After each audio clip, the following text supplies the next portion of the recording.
Hello everyone, True Zero Emissions here. Okay, so we're going to talk about the Don Smith rotating separator coil. What else would I talk about? This is what's been on my mind lately. I'm so excited about this. I'm just so excited about this, the potential of this and everything. I'm also thinking about something that my friend Cameron mentioned to me, and he said, I was sharing with Cameron my experiences in studying what I'll call free energy, which is just extreme efficiency energy systems, which actually do not have harmful byproducts, meaning like combustion of petrol or gasoline has the combustion byproducts, right? So the fuel itself is dirty, the processing takes a lot of energy, and then when we burn it, it's dirty, right?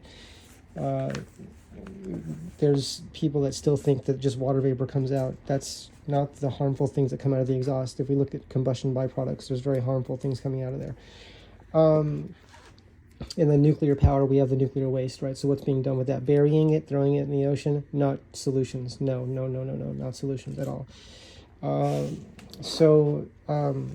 What's a clean energy system that lets us access that 0-point field, the tachyon waves, the gravity waves, the virtual particle flux fields? What lets us access that energy that John Wheeler and Nobel Prize winner Richard Feynman talked about in ways that are more efficient, right? So the Don Smith rotating separator coil is an experiment that seems simple enough, right? Is it simple though? I don't know. I don't know if it's simple. What does simple mean? But I like that it seems minimalistic, if I say it that way. Minimalistic, meaning a magnet. 2 of these, right? So I'm gonna make a new drawing right now, and I'm making this drawing for a friend, and I'm trying to help a friend understand what I'm doing. And but I'm going to go back to what I was talking about with Cameron too, because Cameron was saying, I was sharing with Cameron my educational process where I'm trying to learn about this, and it's a very good question. This is not exactly what was said, but it's kind of like the idea of how come I can't just go to school and get a degree in free energy, or how come I can't take classes on this that really just hand us the treasures of understanding of how to do this, right? And I don't have the answer to that. I don't know why.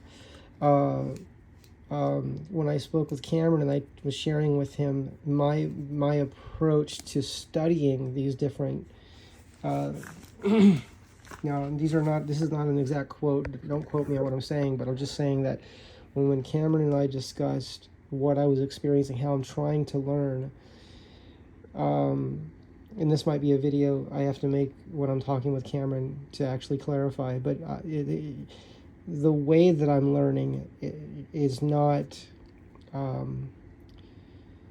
it's not like we would think of in like a class, right? Because I'm just kind of like buying books, and then I'll take some kind of like classes here and there on someone kind of lecturing.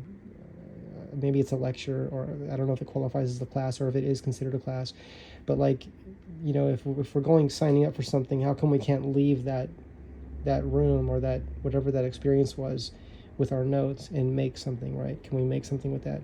So, you know, these are very good questions. It's very good questions. I don't have an answer to that. What it makes me think though is maybe what I can do, because in school we don't always build things, right? Although ideally we'd have like maybe half theory and then half lab time, right?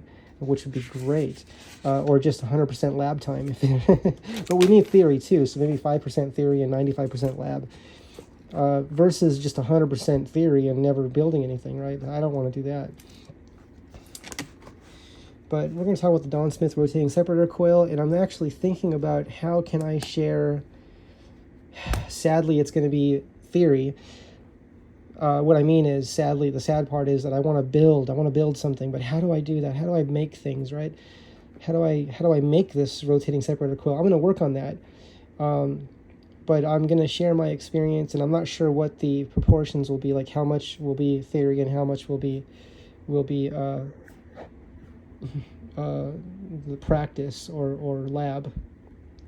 But maybe that's something that, like, maybe I could sit down with someone that's big on education, the educational process, and we can maybe make kind of like an outline of what we're going to talk about in the theory, kind of step by step, right? And we'll just call it like an experiment, like a thought experiment.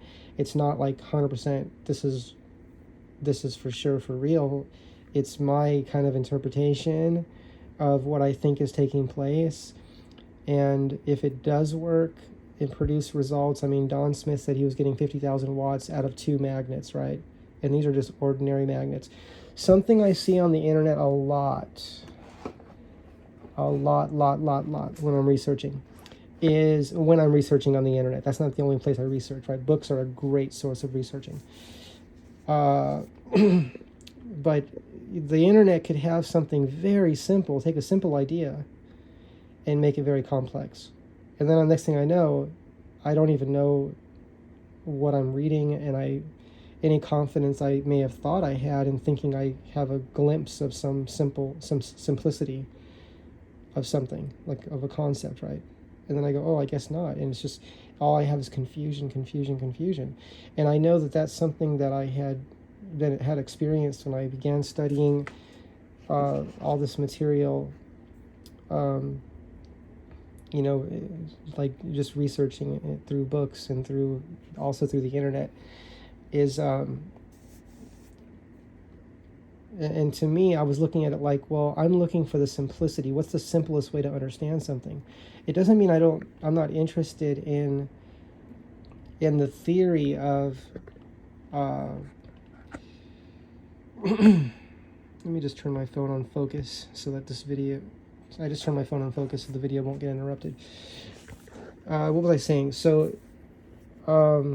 it's not that I'm not interested in the theory. It just means that I like theory, but I also want to make something. Like if I want to charge a battery, how does the theory get me closer to charging that battery, right? And I don't even need to make a perfect battery charger.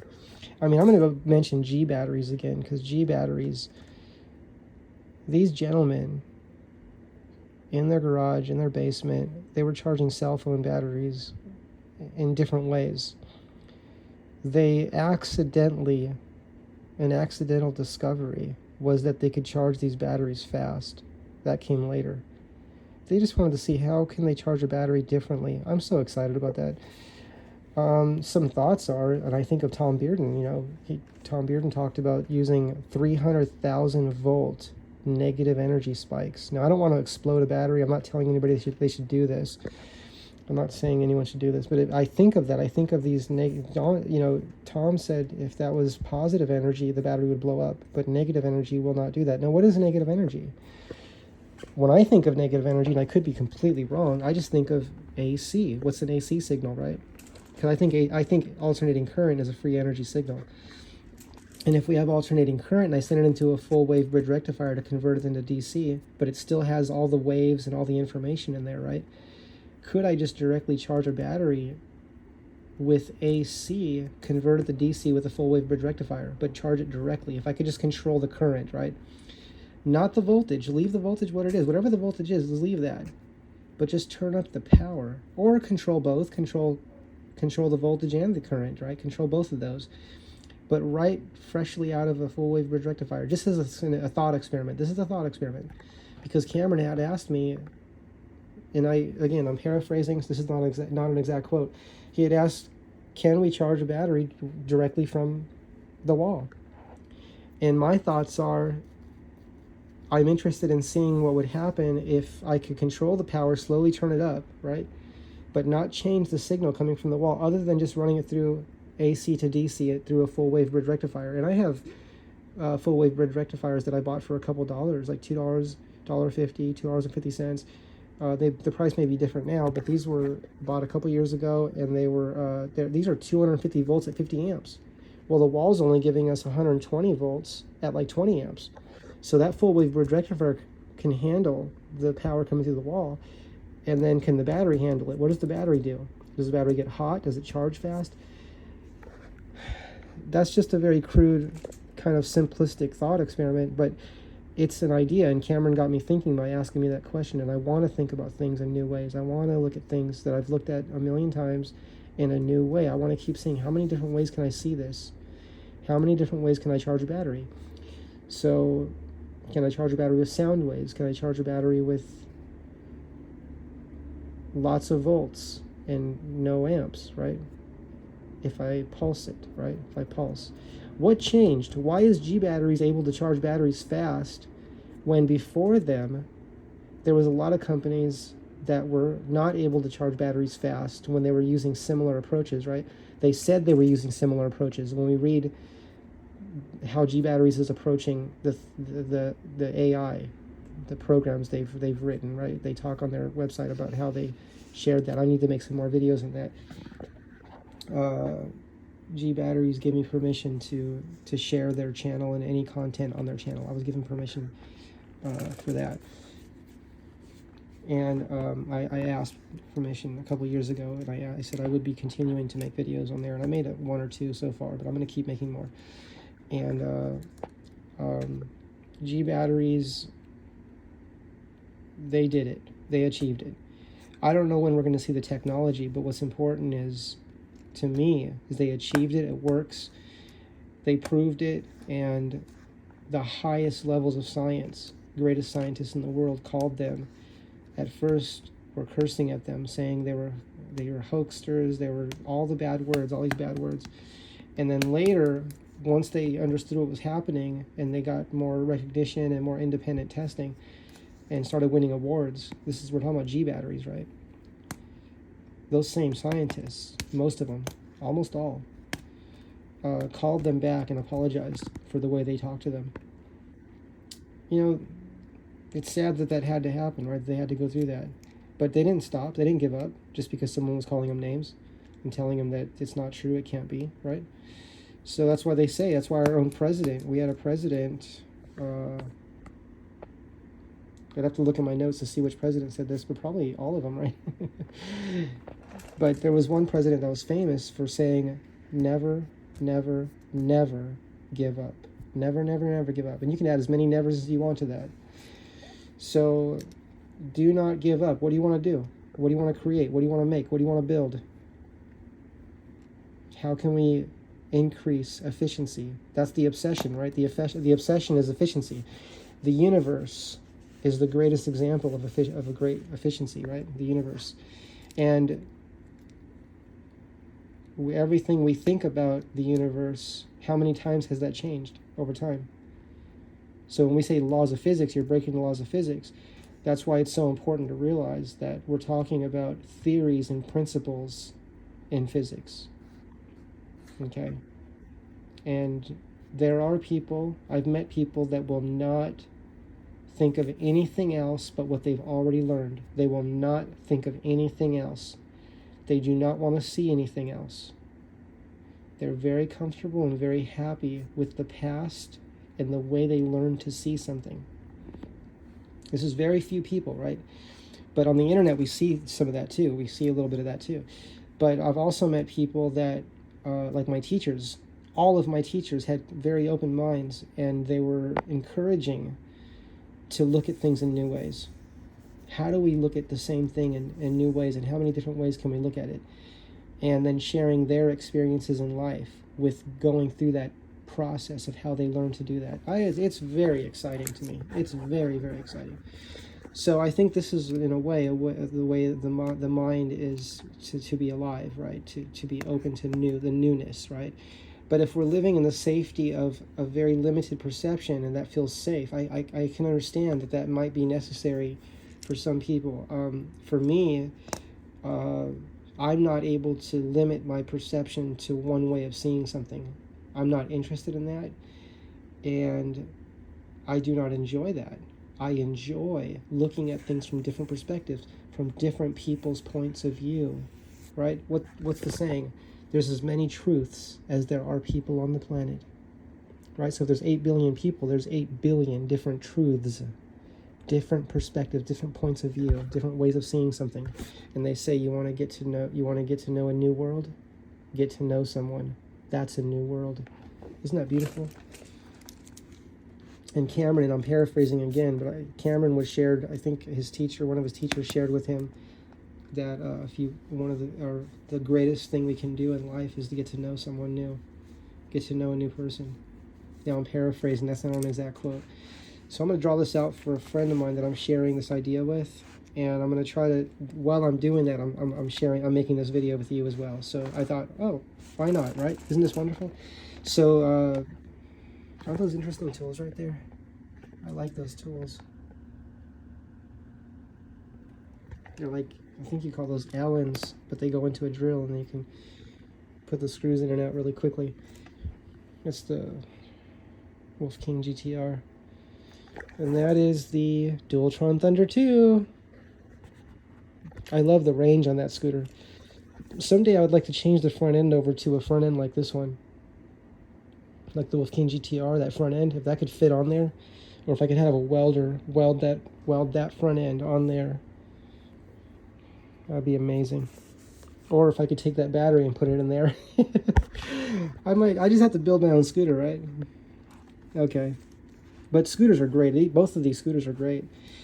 Every scooter has its strength, right? They all have different strengths. Okay, so what I'm trying to explain to my friend is this idea of, let me see if I can do this. This is on top of my Craftsman toolbox. I'm not sure how well this is going to work because there's only a small area that I can press on. I'll have to move this. Let's see what I can do here. So the idea is I'm going to draw everything kind of small so there's enough room to draw everything. So here's the challenge to me is that I have to have, I was with my friend Will, sound engineer and philosopher first, sound engineer second, when I bought this paper, and I'm really glad I chose this dotted paper. You see the dots there? It makes it easier to draw things like this. But I want it to match, so let's see, 1, 2, let's see, 1, 2, 3, 4, 5, 6, 7, 8, 10, 11, 12, 13, 14, 15, 16, 17 dots. So 1, 2, 3, 4, 5, 6, 7, 8, 9, 10, 11, 12, 13, 14, 15, 16, 17. So that's 17 right there. So I'll go, I'm doing all this and I'll probably still make a mistake, which is what I do. I'm real careful to not make a mistake, and I still make one oftentimes, even though I'm very careful. Usually I do with the cutting things. Remember I was cutting some wood and I was so careful. I measured everything multiple times, cut everything, and then everything was, all the measurements were wrong, and I couldn't figure out how that could have happened. Okay, so these are two magnets, and we're going to call this, apologies if the video goes out of focus sometimes. I'll keep touching the screen to make it refocus. That's north and that's south. Now, what I mean by south and north is that it's this end, right? Right there is south, and that's north, right? That's what I'm calling it. And then this will be the same thing. It'll be north and south again.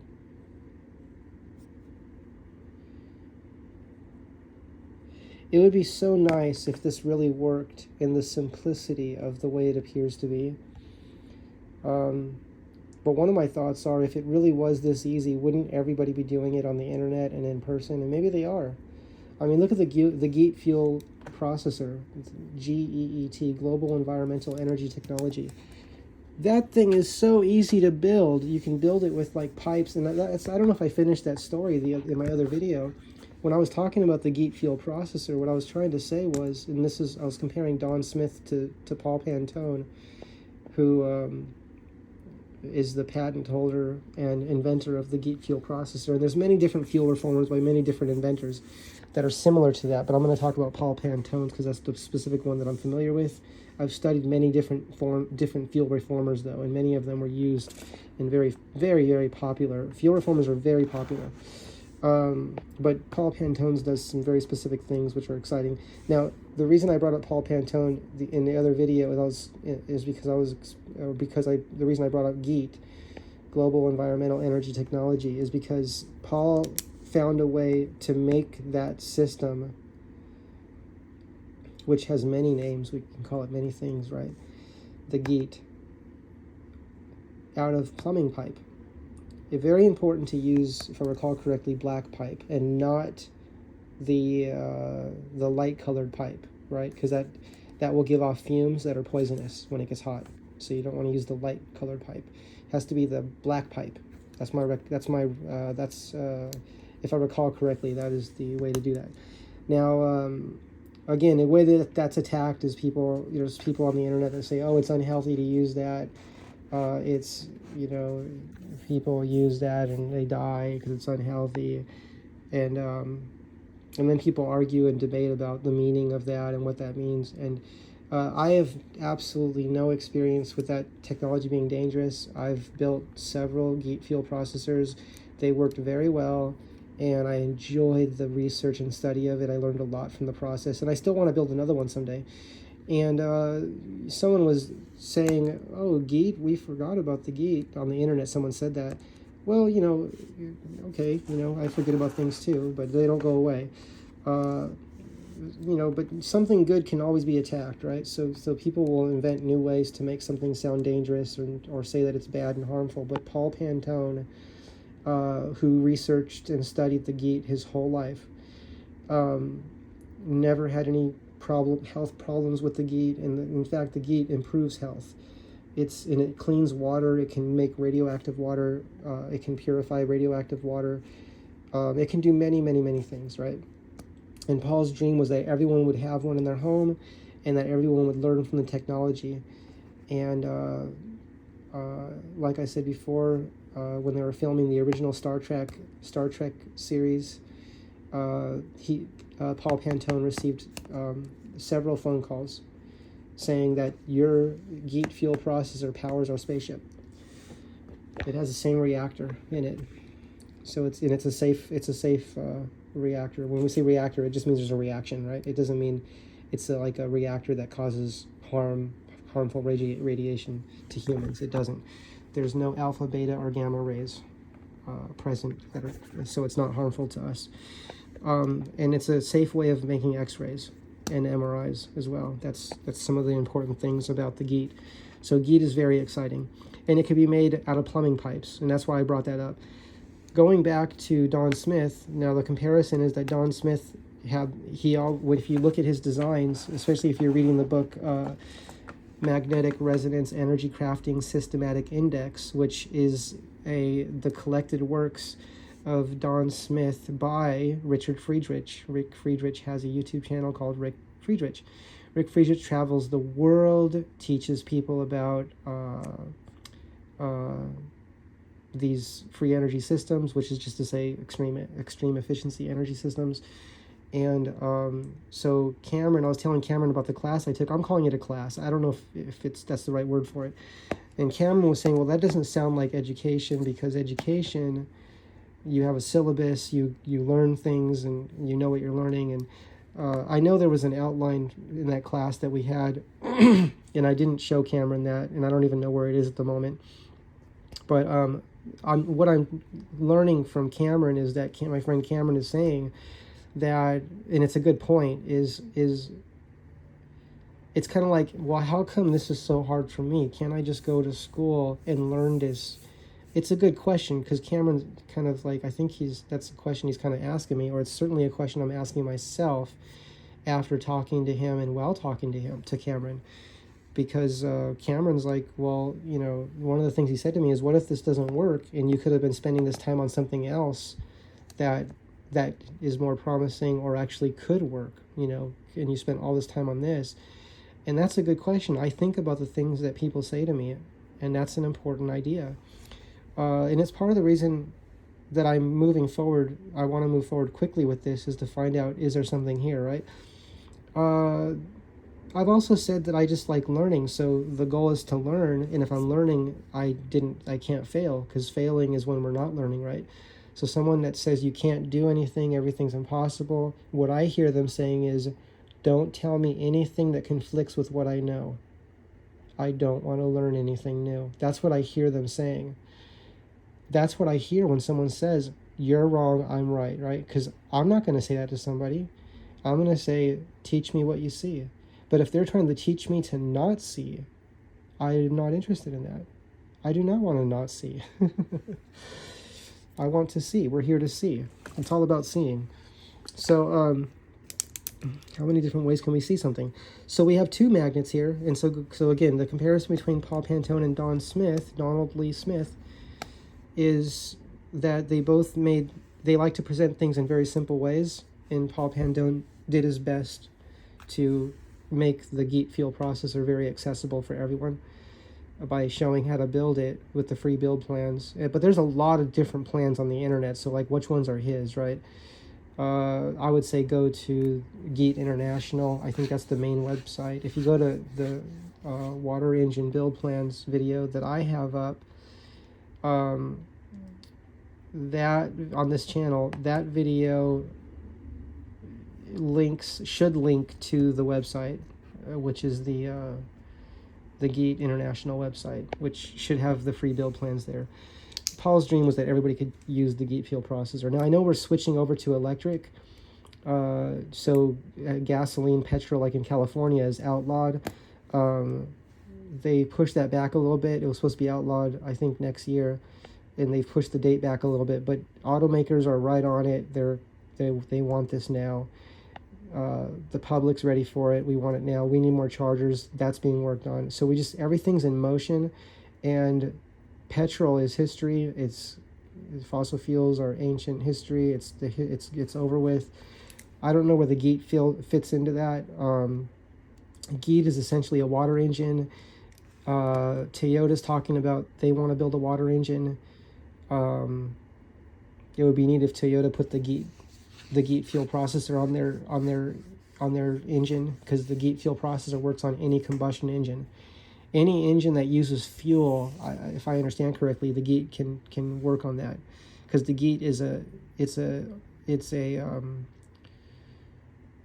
a fuel and exhaust system, right? So it replaces the carburetor or fuel injectors, and it replaces the exhaust system. And those two systems, the exhaust and the fuel system, which is the intake for the engine that goes in, and the exhaust, which is the outtake, that which is leaving the engine, right? Those two are combined into a system that work together and complement one another to cohere space. It coheres space, right? It's cohering space. That's the way I see it. Some people call it a particle accelerator. It's all those things, but it's not harmful to us. It does not harm our body, right? There's no radiation that hurts us. There's nothing there that hurts us, even though people will say it does. Paul directly said over and over and over, not harmful, not harmful. So I'm going to go with the guy that I'm going to go with the information from the person, from the source. He's the source, right? He studied it his whole life, and that includes government testing. They came, just like E.T., the E.T. scene where they came to get E.T. in the movie, and they were wearing those suits and everything. That the government, I don't know if it's the government, but whoever wears those suits, I don't know who that was. I don't know if it's, I guess I can't say government if I don't know if it was government, but whoever would come there with those suits on, they came there with their machines testing it. They saw nothing harmful to humans. They said, you're good, go ahead. They didn't take his machine away. They didn't do anything. They just wanted to make sure he wasn't hurting himself or anybody else. And there was no dangerous levels of anything there, right? Otherwise they would have taken it, right? So, and that came from a professor at a college that Paul was sharing the invention with, and the person panicked. The teacher panicked and said, "There's no way you could be doing this and there not be dangerous levels of radiation. There has to be radiation here, and because there's too much happening, right? According to that professor's knowledge, right? And I don't know what school it was. I could look all that up, but I don't think it's important to me. I mean, I'm not going to, if you want to look that up yourself, you can. I'm not going to say names or schools. What I'm going to say is that a professor was really afraid that this thing was harmful. The Geet, not this. I'm talking about history right now, Paul Pantone. And, but when they came in the suits, like just like E.T., just like the E.T. movie where the vans came and people came with their white suit, big old like space suits on and everything, because the big white suits and everything sealed up, testing the Geet fuel processor. They're all testing it with their devices, and there was nothing harmful there, nothing at all. They tested for many days, tested, nothing. Everything was good. So There it is, everyone. Geat fuel processor, global environmental energy technology. There's some really great stories about that system, just the history and Paul's life and everything. It'd be a great book to write someday. But Paul already has a few books out, but there's always room for more, right? There's always room for positivity and clarification. So back to the magnets. Don Smith, Magnetic Resonance Energy Crafting Systematic Index, right? We're talking about Don Smith, Donald Lee Smith, right? This man, like Paul Pantone, but even in his own way, like just had all these different inventions. Paul had the Geat field processor. Paul also had many other inventions as well, but when I talk about Paul Pantone, I primarily talk about his Geat field processor. When it comes to Don Smith, and we talk about this rotating separator coil, the Don Smith rotating separator coil, this is a simple system. He showed us how he had two magnets, but these were many, I think, little magnets in here, right? Many little ones. But all the magnets had north on one side and south on the other. North, south, north, south, north, south, north, south. But it could be just one continuous magnet, right? It could be. I don't think there's a difference. I think because what happens is when the magnets are connected together like that, they read as one magnet, right? It's like these magnets right here. See these magnets? Because these are all together, I think this is what Don Smith was using, something like this. These are neodymium magnets, and it also has some regular magnets on the outside here, which are less strong. I think these are just called refrigerator magnets here, or just like, I don't know what you call them, refrigerator magnets, or if you call them hobby magnets, or what they're called. But these center ones here, because they're all stuck together, one side will be north and one side will be south. They also make magnets that are like one side will be north and the other side will be south. They make them like that as well. So when looking at a magnet to make a purchase, it's important to be sure for this experiment. I think this is, well, if you want to match closely what Don Smith was doing, one side was north and the other side was south, right? So when they're all stuck together, or even close together, they could be apart too. This is what I'm learning. I'm learning through Don Smith's work that the magnets can actually be separate from one another, and I want to test this.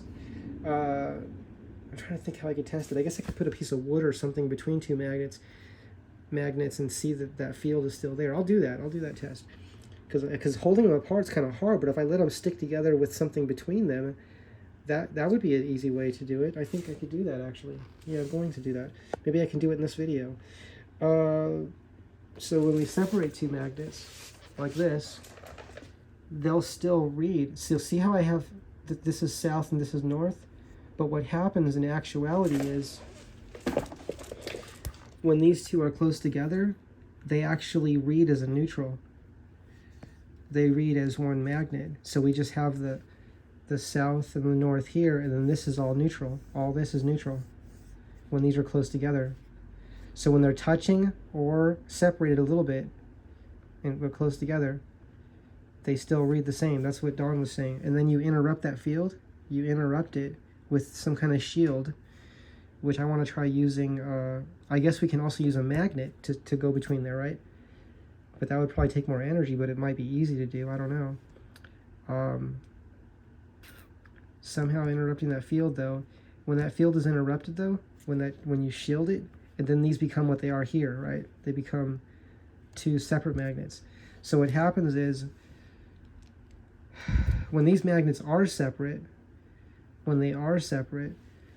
there's the neutral point is right here in the middle, and it's called the Bloch wall, B-L-O-C-H, for Felix Bloch, a Nobel Prize winner. I ordered a book on his research, and I'm looking forward to getting that book. That will be coming sometime in the next couple months. So what happens is these neutral areas here, right, when these are two separate magnets, when they are separate, when that shield's put in place, right, then when the shield's removed, that neutral part that was here, the Bloch wall, it shifts to here, right? So this one and this one shift to right there, and Don Smith called it fluxing the magnets, right? So I'm trying to think about how can I take what I'm saying right now and turn that into, like, I don't want to call it a class or a syllabus, but these are words that that Cameron, my friend Cameron, has used. And I am thinking about how could I organize at least the theory of this into something that's presentable and kind of easy, that makes sense, even if it's not necessarily correct or accurate completely. I'm just trying. I'm trying to do something to make sense to myself, right? So in the process of making sense of this to myself, and then sharing what makes sense to me, how I'm presenting it to myself, sharing that with you, maybe that could be a way of understanding something, to have some kind of grasp of a possibility, if I call it that, right? I mean, Don Smith's talking about 50,000 watts. He's talking about 1,000 volts at 50 amps. Now, I can't even imagine with just one layer of wire, which, how many feet is that? Now, he didn't say how many feet it was. In the picture that Don Smith shows in the book. Let me get the book. Let's see if I can find the page for you too. Let's see if we could find the page for you. Oh, I think I marked the page recently. So I think I'm going to open this right up to the right page because I think I marked the page.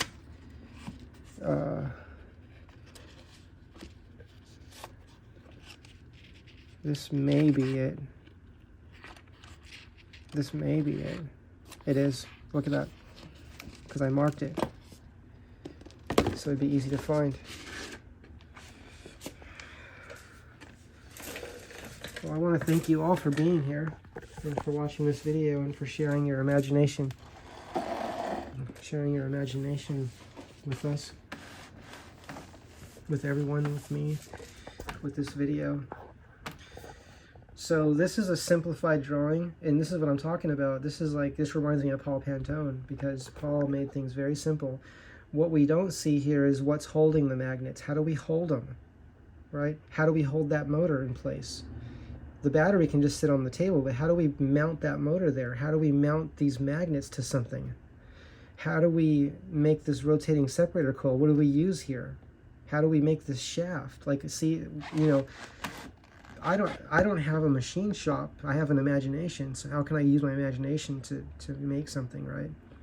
And what's this thing? Why is this below this? That makes me think there's a relationship between that and this, possibly. I should read this too, shouldn't I mean, these things are close together. I usually don't even look at that down there. I've read the whole book already many times, but I'm just saying maybe this relates to that too.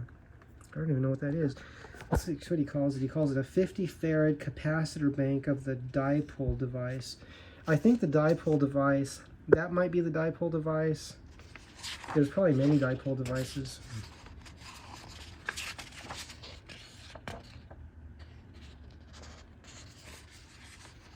We're looking at the Rick Friedrich's book here called Magnetic Resonance Energy Crafting Systematic Index Book.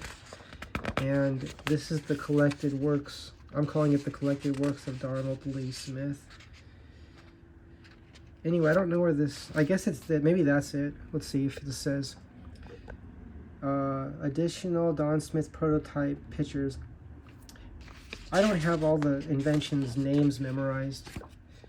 Plasma column, let's see, dipole and model 29 from 1995 video.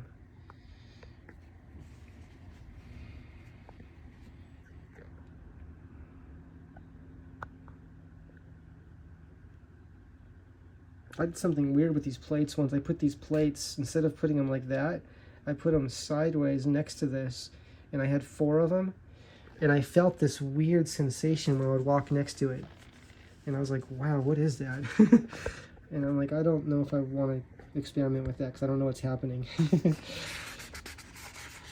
And it could be because of the way I had the plate set. This is just showing how he's extracting energy from this. He's extracting energy here. I think it's called the heavy side component, right? The energy around this. I just made a video recently. I was talking about the heavy side component not being accounted for. And I think astrophysics and electrodynamics. I think that's what Tom Bearden was saying in the book. And the heaviside component is what the 90% dark energy, that's just called dark energy, that's unaccounted for in our galaxy, that makes our galaxy spin and holds it together. It accounts for the gravity, I think is the way it's worded. that is not accounted for. The 90% gravity energy for gravity that's missing, if I'm saying it correctly. That's the heaviside component. It's theorized to be the heaviside component. Tom Bearden was saying that.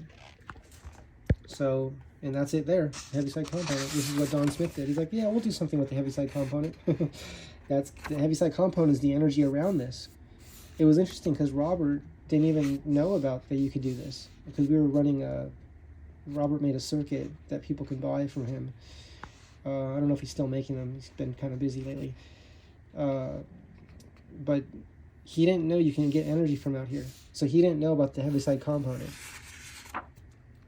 He said he did not know about that. So I guess I taught him something. That's what it seems like. So let's see here. Don Smith's rotating separator coil. Yeah, capacitors. That's what that is. I forgot what he was going into. But look at the way it's wired into that, right? On that side, and then on this one it's on that side. And then on here, it goes into a transformer. The transformer would take the voltage from 1,000 volts. That's what he was getting.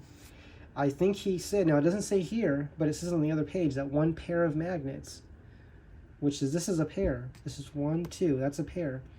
One pair of magnets was giving him, he did say that. Is that really accurate? Each pair produces 1,000 volts at 50 amps with output to separate bus bars in parallel. What does that mean?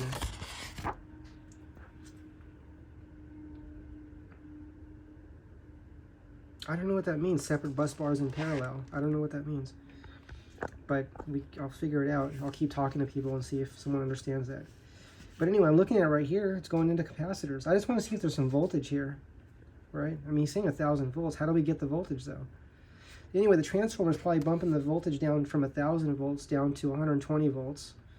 But if we did that, if we reduced the voltage down to 120 volts, how many amps would we have? Because he said 1,000 volts at 50 amps. So if we lower the voltage to 120 volts, the amperage goes up, right? Proportionally, right? And that would make a lot of amps. It's a lot of power. Now, if there really was that much energy, if I was able to get the, well, what I'll say is, because I'm not doubting what Don did, I'm taking what Don said, because Don is a master of energy. I think that everything he says is true to the best of his ability and knowledge. And but what happens is sometimes he shows us a simplified version of something that has to be scaled up. And on this one, he is, you know, he's saying that on this one, each pair is making 1,000 volts at 50 amps. So, and then he shows us on this page, he's showing us a simplified version of what one pair is. Now, I do think if we just use this exact kind of interrupter, like just a metal thing here, I think this would probably give us, maybe it might give us a few volts at a few amps. But to get the high power, I'm just guessing that this one of these have to actually shield that, because there's no, this little thing, look, that looks hollow to me. Even if it's not, even if that is a shield, it's not going to totally block that magnet area. I think a shield has to be bigger than the area of the magnet, because the magnetic flux can go around, right? It'll try to go around.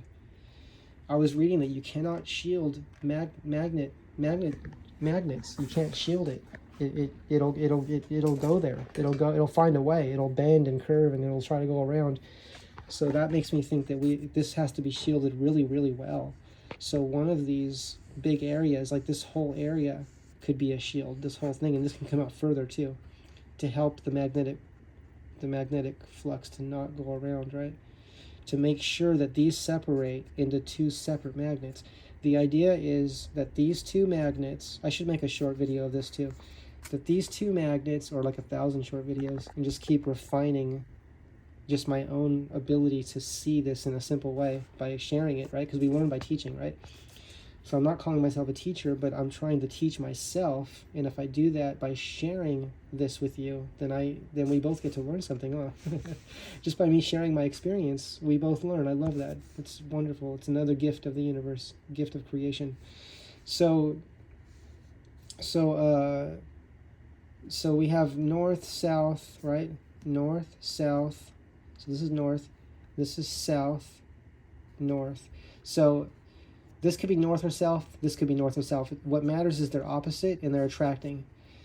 And when they attract, even when they're separated, and we'll do a test of this right now, I'm going to put something between two sets of magnets, right? And hopefully I can test this.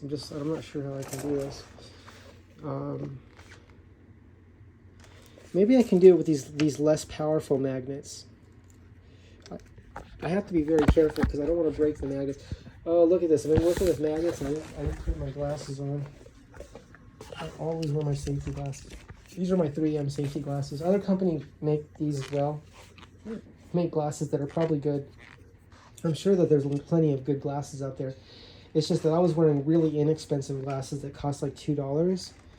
And I won't say the name of where I got them at because I don't want to make the company look bad. It's actually one of my favorite places to shop. But I will not be using their $2 glasses or their low-cost glasses because those glasses were causing my eyes to get blurry. They were getting fatigued because they weren't clear. Versus the 3M glasses are crystal clear and my eyes do not get tired when I wear them. And thank goodness that was pointed out to me. And I'm glad that it was because I didn't realize that the glasses was causing that. I thought I was just getting tired and my eyes were getting blurry from being tired. I didn't realize that it was the glasses. So I bought the 3M glasses at Home Depot, and Home Depot offers many different high-end glasses that will probably be just as good or similar to the 3M glasses. So let's see what we can do here with the magnets.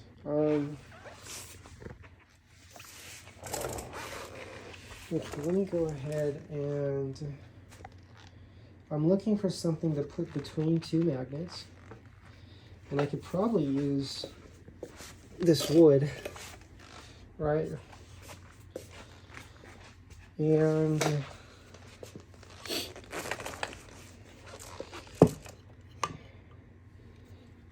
let's see if we can use this wood here.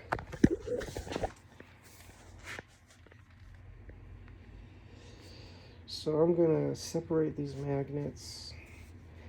Now these magnets, the neodymium magnets, are extremely powerful. And I have to be very, very, very careful when I use these. See, these are the neodymiums. They're extremely powerful. I think Don, in his video where he's talking about 1,000 volts at 50 amps, was using a magnet like this, but just bigger, I think. I think this is 1 inch diameter. And I think Don was using possibly a 2 inch or 1.5 inches. I think he was using 2 inch inner diameter PVC pipe, and the magnets fit inside there. So that's a good safety to do. So the way you separate these is you slide them apart. Let's see if I can do that. Gosh, these are so strong, I can't believe it.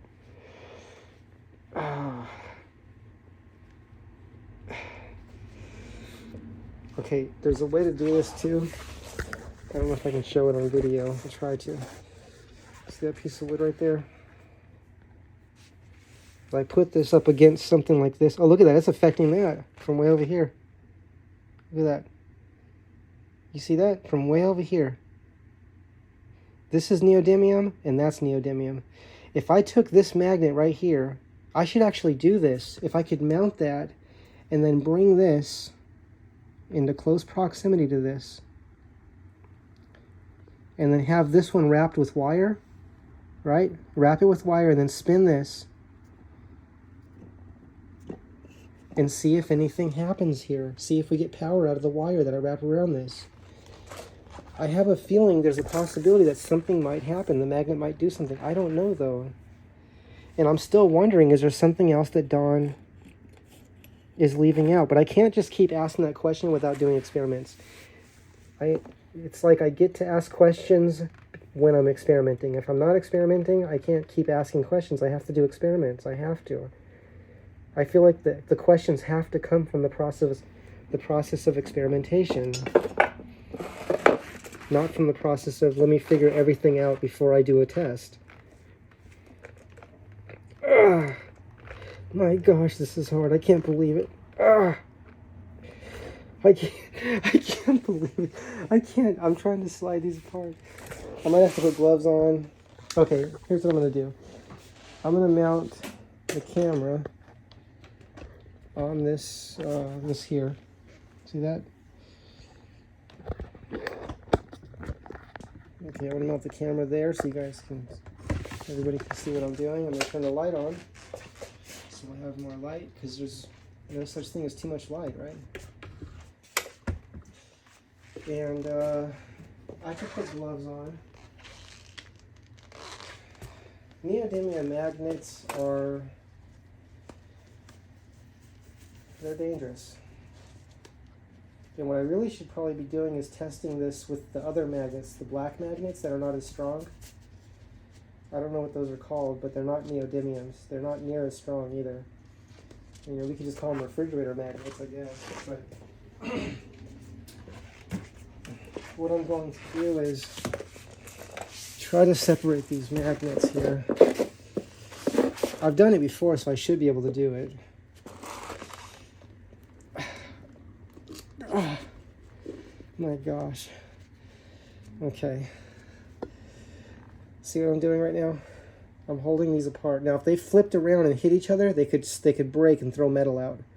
Now, right there at that distance, there's an extremely strong force pulling those together. It doesn't hurt my hands, but I feel it. It's pushing very hard my fingers together. And that's 2 fingers there between there. See that? There's 4 fingers there, but there's a depth of 2 fingers. One here, one there, right? Look at that. Very strong. Now, if I go like this, would the wire do something? Would it give us some power? That's one of the questions. But let me take this piece of wood, and instead of having my fingers there, I'm going to put this wood there. Okay, now the wood is now holding those apart. Now I have to be careful here because I don't want these flipping around.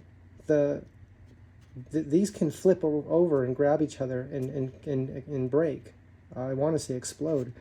They can come apart. They can break up, and it can shoot metal out at a great force. I've had that happen. I've had it shoot small pieces of metal really hard at great force right into my glasses that I had on. And luckily I had my glasses on. So right now we can see how powerful this is. I'm going to move this and look at it follow that. Look at that. Look how powerful that is.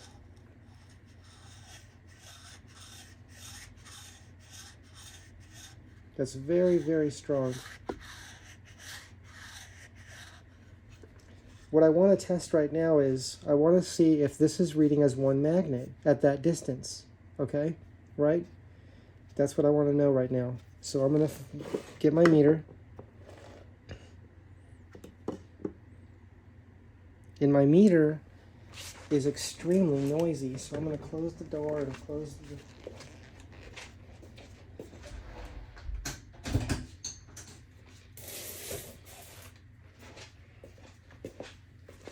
Okay, please excuse me for approximately 2 minutes and I'll be back.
Okay, everyone, I'm back.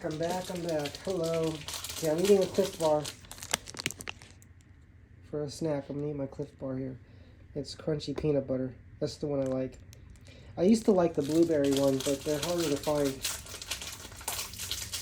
So this is my snack I'll have.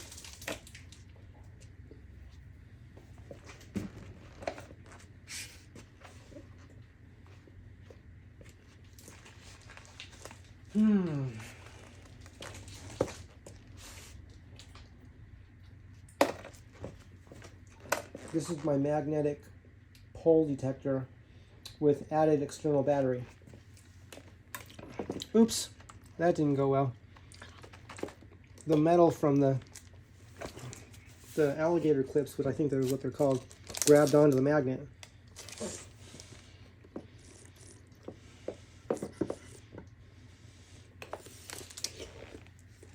Okay.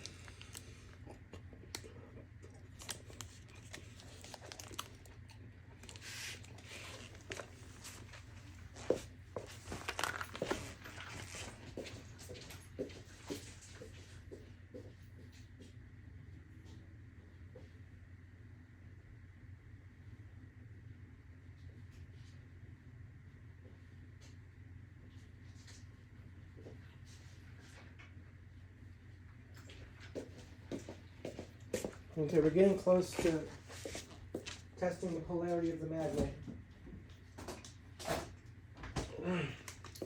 We're getting close to testing the polarity of the magnet. I'm drinking my water too. This is my spring water. That's the kind of water I like to drink. There's different spring waters, and presently I'm drinking this one.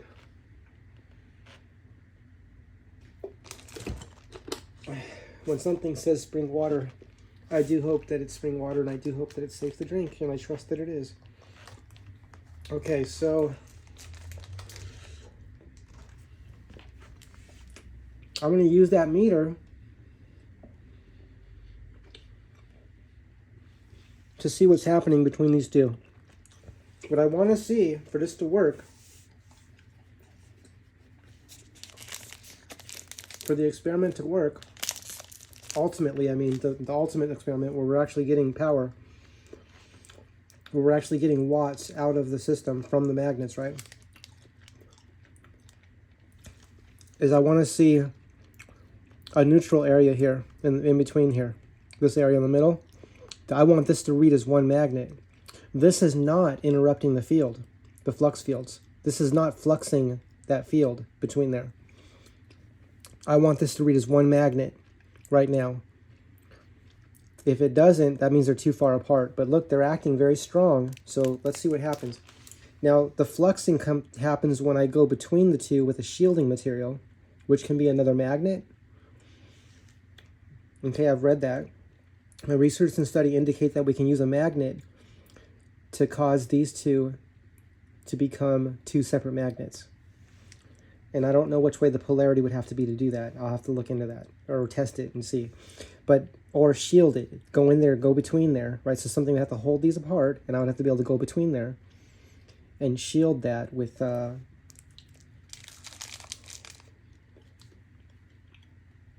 some kind of material.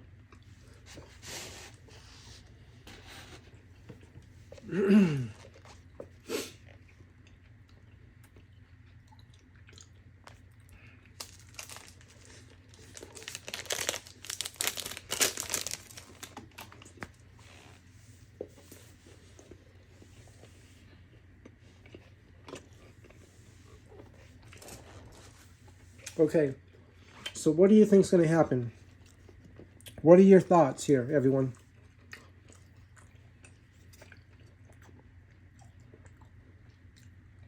Is this going to read north, south, or north and south and neutral all in here?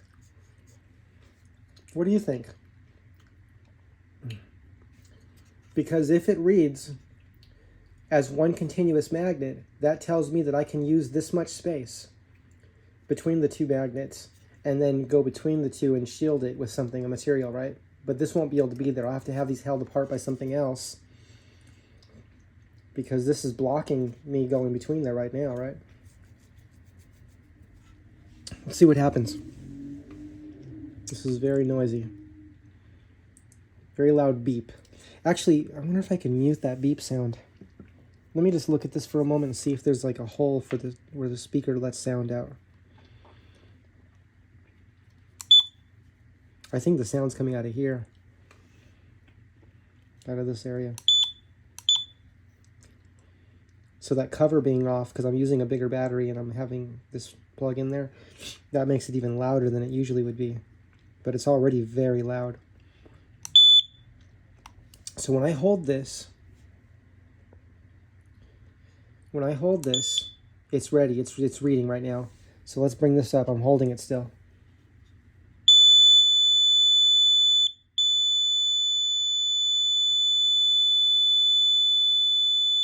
Look at that. It's reading as two separate magnets. Look, north there, south there. Can you see that? Let me make sure this is focused. Excuse me.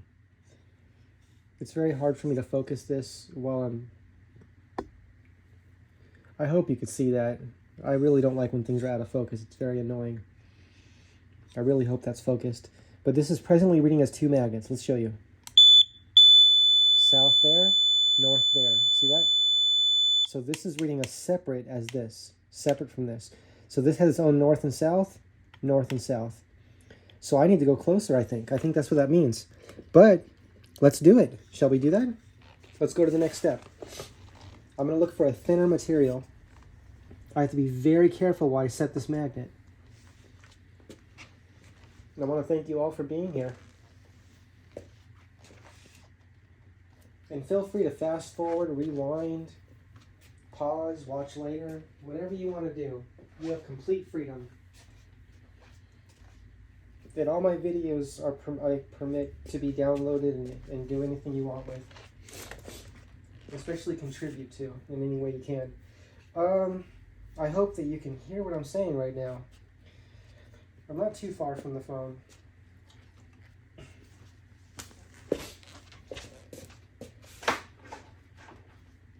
I do want to say that when I go on night rides on the scooter, that spiders like to hang down from the trees. It's so annoying, and I end up getting spiders on me.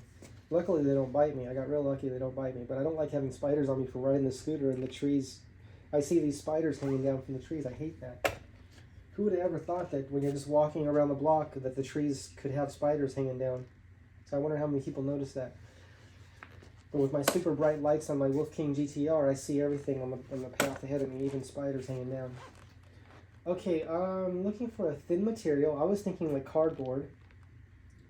So I see something pretty thin right now.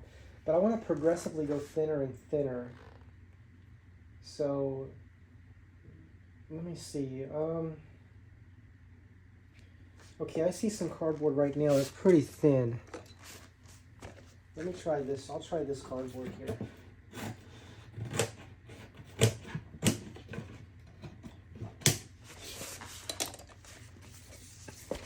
Okay, everyone, we're still here. Thank you for being here. Thank you for being interested in this project, and I hope that you experiment with your own version of Don Smith's rotating separator coil. I hope you make your own version of this. So right now I'm going to slide these away from each other like this. Wow, that's strong. And then I'm going to use this really thin cardboard. Now this might be too thin to do this with, but I just want to see. Oh my gosh, these are so strong. It's just so strong. Oh, I have to be careful not to hurt my fingers. Oh my gosh.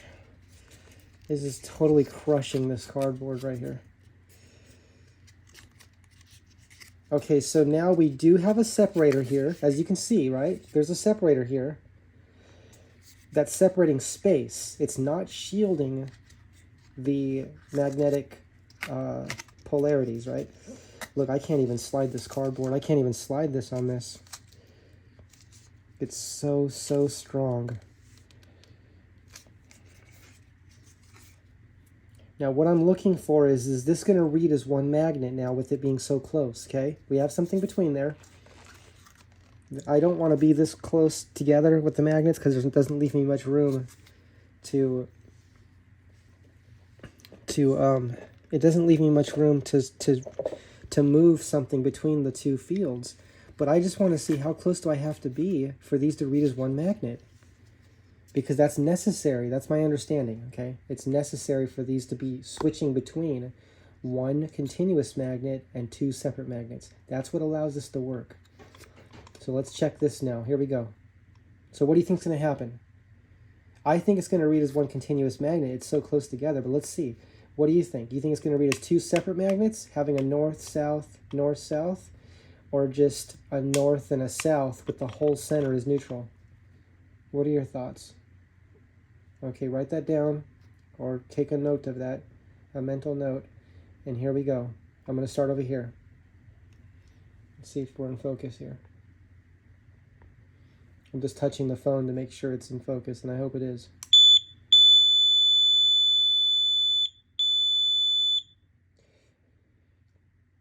Look, it's showing a neutral there. A neutral. That's what we want. We want a neutral. Then it's north. Okay, so at this distance, it's one continuous magnet. Do you see what's happening? There's no north in the middle anymore. Oh, wait.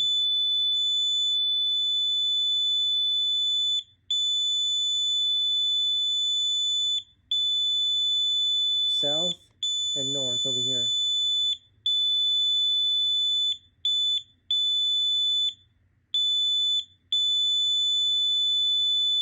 Okay, so this is now reading as one magnet, right? When they're that close together. So, but I need more space than that. I need enough room to get something in there to be able to move something between there. I mean, that's very, very close. Okay, what else can I use that's thicker than this? I mean, I could fold this over. I could double and triple this. Okay, let me try that. I do hope I don't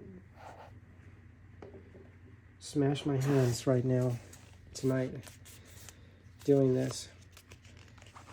It's very easy to make a mistake with magnets. When I have one in my hand, it's easy to make a mistake.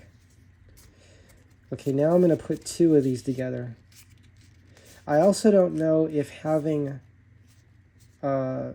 more magnets... Let me think about that. I'm guessing if I have more magnets coming way out here, like 4 or 5 inches of magnets, that might allow me to have this space between the two sets of magnets might be able to be bigger. It might allow that, right?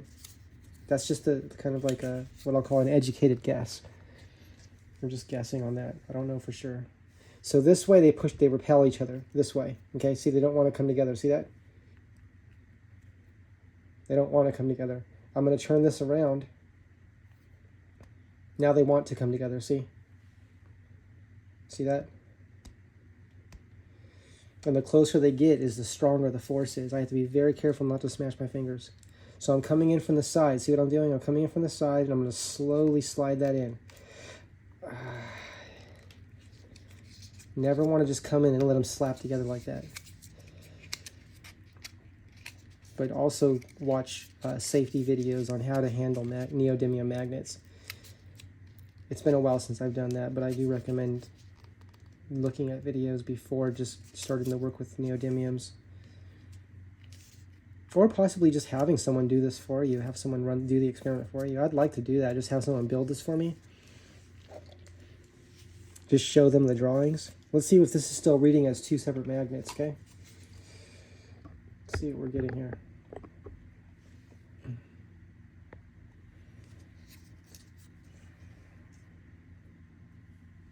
So I need this to read as two. I want this space to be as big as I can with it to still read as one magnet. That's what I want. I want the biggest space I can get there. That's just my own thoughts. That's my thoughts. Because I want room to put something between there, right? To shield it, right? To intermittently shield that. So right now I doubled the distance, but because this is cardboard, it's crushing it. Let's see what happens.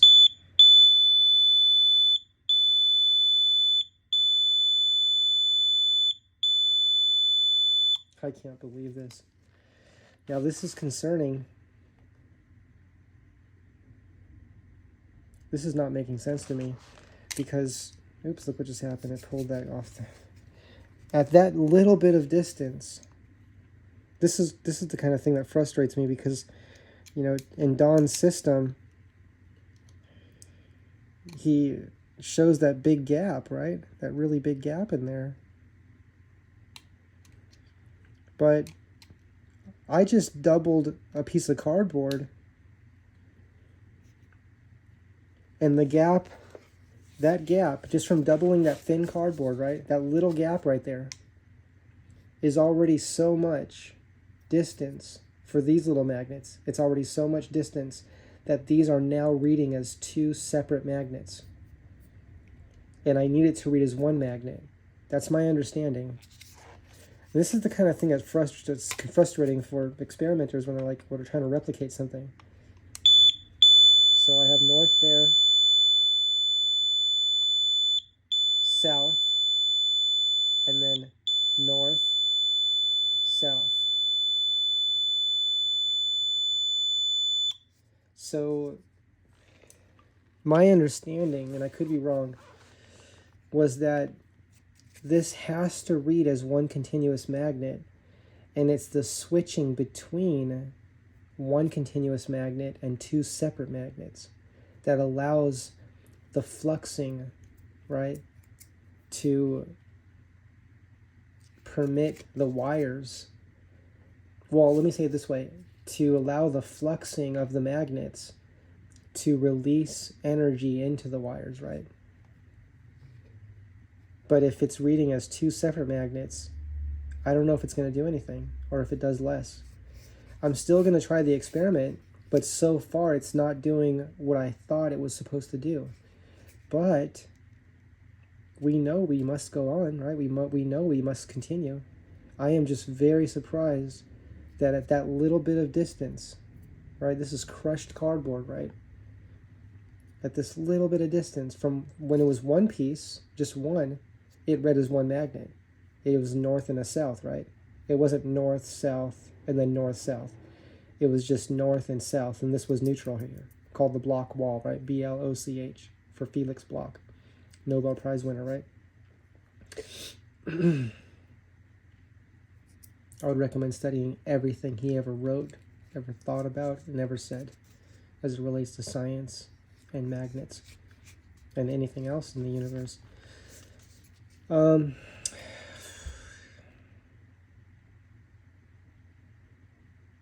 I don't think this changes anything. This is just information. It's just information, but I am surprised. Wow. But the next question I have is, if these this is only 1 inch of magnets right here. He had 4 or 5 inches. So I'm guessing, I think, when you have that many more magnets, and they're even bigger, right? The diameter is greater. That this could probably be bigger, this space between there. But look how strong this already is, just with these. This is 5, 6, 7, 8, 9. This is 9 magnets. If I had 3 times this or 4 times this amount, then we're dealing with forces that can crush bones in the fingers, right? It can crush them, and it can really cause bad damage. So, what my next step is going to be right now. Okay, so right now what I'm going to do is take this. I'm going to go ahead and take this cardboard out. Just let these come together. Hopefully they won't break.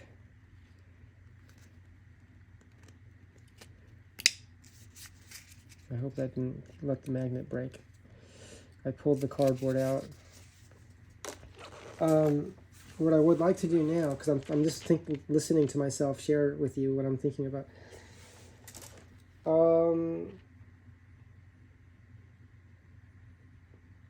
I think I'm going to stop the video and make a new video. I don't want to make like one video too long, because it just won't upload. Although the videos have been uploading very, very well lately, which is wonderful. I'm going to try... Yeah, let's make a new video, and then we'll keep doing the magnet experiments. I'm just going to use different magnets. I don't know, I might try these. And I may try the big ones I have, the big magnets that are similar material to those, but just larger, the larger ones I have. Okay, we'll see you in the next video, everybody. See you soon. Bye-bye.